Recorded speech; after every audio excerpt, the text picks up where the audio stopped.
पिता का संघर्ष। ये कहानी है एक पिता की जो एक गरीब परिवार से होते हैं। उनके परिवार में 4 बच्चे थे, एक बड़ी बेटी उमा और 3 छोटे बेटे और उनकी पत्नी। वह एक किसान थे।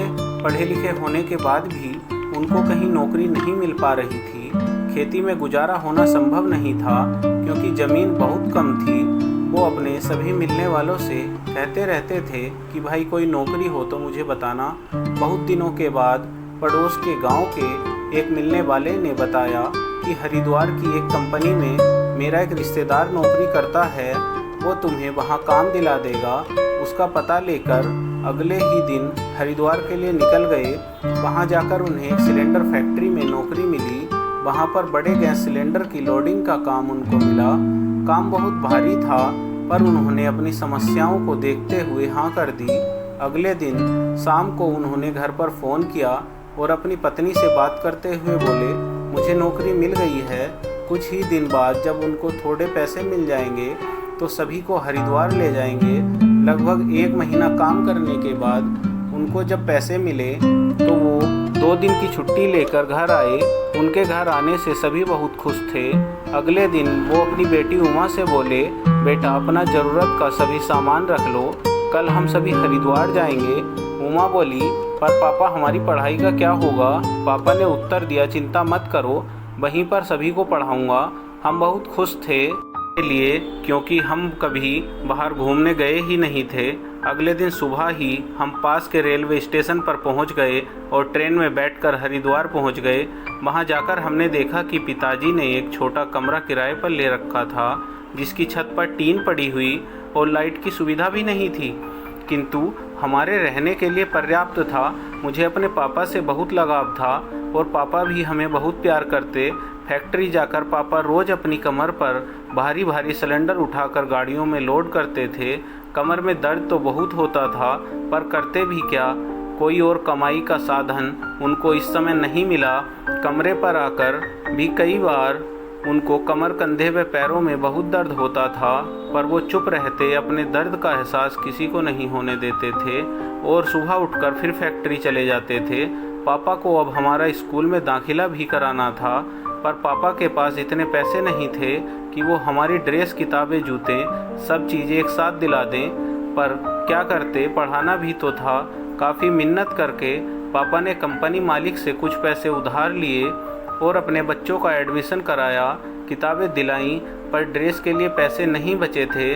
काफ़ी दिनों तक हमें बिना ड्रेस के स्कूल जाना पड़ा और टीचर की डांट खानी पड़ी। टीचर जब डांटती तो हम डर से सहम कर आंखें ज़मीन में धंसा लेते। फिर कुछ दिन बाद मैडम ने हमें अपने पापा को स्कूल लाने को कहा।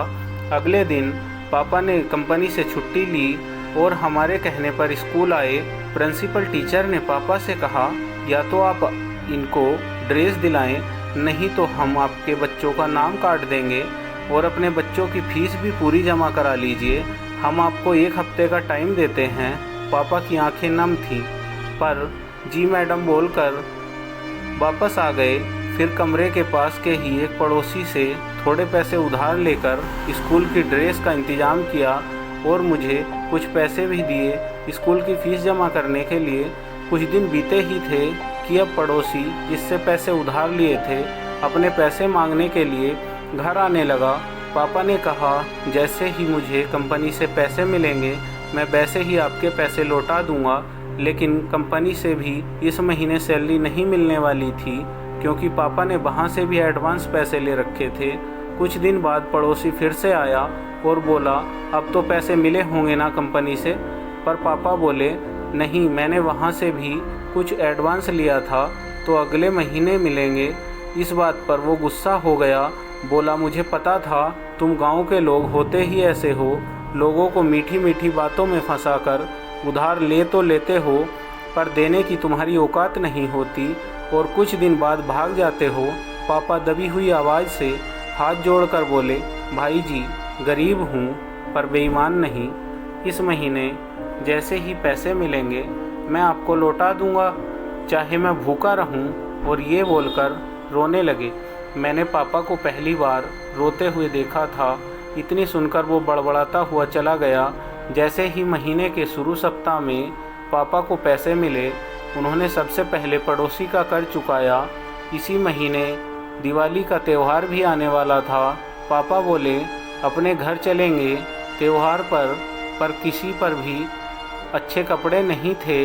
मैंने माँ से कहा, माँ हम पर तो नए कपड़े भी नहीं हैं। मेरे छोटे भाई भी बोले, हाँ माँ हमें भी नए कपड़े दिला कर लाओ।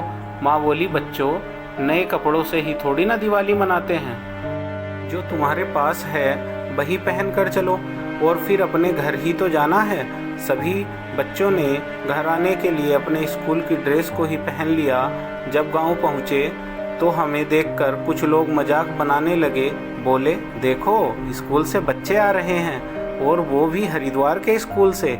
फिर एक बोला, हरिद्वार से आ रहे हैं और पहनने को कपड़े भी नहीं हैं। इस पर पापा बोले, कहने दो इनको, तुम चुपचाप घर चलो। घर आकर हमने दीपक जलाकर अच्छे से दिवाली मनाई। फिर हम वापस हरिद्वार आ गए। फिर कुछ दिन बीते पर पापा की कमाई में घर का सारा खर्चा पूरा नहीं हो रहा था। तब माँ भी कंपनी में पैकिंग के काम पर जाने लगी। सैलरी कम थी पर क्या करें, मजबूरी ऐसी ही होती है। अब कुछ राहत मिली ही थी पर अब माँ कमज़ोर होती जा रही थी, क्योंकि वो सुबह शाम का खाना भी बनाती थी, हमें स्कूल के लिए तैयार भी करती और पापा को टिफ़िन पैक करके भी देती थी। फिर जल्दी जल्दी ड्यूटी भी जाती थी। कुछ दिन बीते ही थे कि एक दिन रात को माँ की तबीयत खराब हो गई। पापा बोले, तुम कल कंपनी मत जाना और मुझसे कहा, उमा तुम सब भी कल स्कूल मत जाना, अपनी माँ का ख्याल रखना। मैंने कहा, ठीक है पापा। पर पापा के जाने के कुछ ही देर बाद माँ के सीने में बहुत तेज़ दर्द हुआ। पापा की कंपनी को फ़ोन करके हमने उन्हें वापस बुलाया। पापा कुछ ही देर में घर आ गए और माँ को अस्पताल ले गए। डॉक्टरों ने सारे टेस्ट करने के बाद पापा को बताया कि आपकी पत्नी को हार्ट अटैक आया है, प्लीज़ इन्हें भारी काम ना करने दें और इनकी दवाई को लगातार चालू रखना, इन्हें आराम की ज़रूरत है। पापा अपने महीने के सारे जुड़े हुए पैसे से माँ की हॉस्पिटल से छुट्टी करा लाए और मुझसे बोले, उमा बेटा आज से खाना कुछ दिन के लिए तुम ही बना लिया करना। अब खाना मुझे ही बनाना पड़ता था पर मुझे अभी कम बनाना आता था। पापा ड्यूटी से आकर मेरी मदद भी करते थे, कभी सब्जी काटते तो कभी रोटियां बेलते। पर फिर से घर के खर्च और माँ की दवाई के कारण तंगी आने लगी। एक दिन पापा बहुत निराश थे। माँ बोली, कैसे काम चलेगा ऐसे, एक काम करो बच्चों को स्कूल से घर बैठा लो। पापा बोले, नहीं मैं अपने बच्चों को काबिल बनाना चाहता हूँ। माँ बोली, इससे तो अच्छा होता मैं ही मर जाती तो ये दवाई का खर्चा तो बचता। पापा हंसकर बोले, अरे तू क्यों चिंता करती है, मैं हूँ ना। शाम को खाना पकाते हुए गैस ख़त्म हो गई, सब्जी बन चुकी थी, रोटी कुछ ही सिकी थी जिनसे सबका पेट नहीं भरता। मैंने पापा से कहा, खाना खा लो पापा, गैस ख़त्म हो गई है।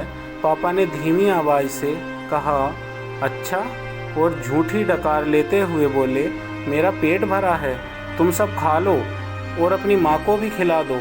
ये बोलकर वो बाहर चले गए।